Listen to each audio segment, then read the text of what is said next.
இந்த எலெக்ஷன் யாருக்காகப்பா? ஒருத்தர் சொல்றார் தூய சக்திக்கும் தீய சக்திக்குமான போட்டி தான் இந்த எலெக்ஷன் அப்படின்னு சொல்றார். இன்னொருத்தர் சொல்றார் சனாதானத்திற்கும் சமூக நீதிக்குமான போட்டி தான் இந்த எலெக்ஷன் அப்படின்னு சொல்றார். இப்போ ஒருத்தர் சொல்றார் இந்த எலெக்ஷன் 2026 எலெக்ஷன் அப்படிங்கிறது தமிழ்நாட்டில் வாழக்கூடிய நபர்கள் ஆள வேண்டுமா, டெல்லியில இருக்கக்கூடிய நபர்கள் ஆள வேண்டுமா அப்படிங்கிறதுக்கான போட்டி தான் இந்த எலெக்ஷன் அப்படின்னு சொல்றார். எங்களெல்லாம் பார்த்தா ஏதாவது எழுதி வச்சிருக்கா சார்? இந்த எலெக்ஷன் மக்கள் யார் பக்கம் நிற்கிறார்கள் அப்படிங்கிறதுக்கான போட்டி.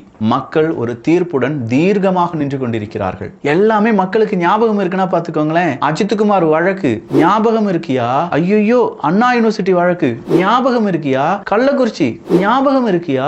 ஏகப்பட்ட பெண்கள் அந்த கார் விரட்டிட்டு போச்சே அது ஞாபகம் இருக்கு. அப்ப எல்லாமே ஞாபகம் வச்சிருந்தாங்கன்னா என்ன நடக்கும்? உண்மைதான் ஜெயிக்க போகுது. இந்த எலெக்ஷன் மக்களுக்கான தலைவர் யார் அப்படிங்கிறதை புதிதாக மக்கள் தேர்ந்தெடுப்பதற்கான போட்டி. 2021 எலெக்ஷன் மாதிரி இது ஒரு சாதாரண எலெக்ஷன் கிடையாது. 2021 எல்லாமே காலி, பெரும் தலைவர்கள் யாருமே இல்ல. ஆனா இந்த 5 வருஷத்துல மக்கள் நிறைய பாடம் படிச்சுட்டாங்க. இந்த 5 வருஷத்துல அரசியல்வாதிகள் நிறைய பாடங்களை மக்களுக்கு சொல்லி கொடுத்துட்டாங்க. அதனால டஃபஸ்ட் எலெக்ஷன் இன் தமிழ்நாடு ஹிஸ்டரி அப்படிங்கிறது 2026 இருக்கிறதுக்கான வாய்ப்புகள் நிறையவே இருக்கு.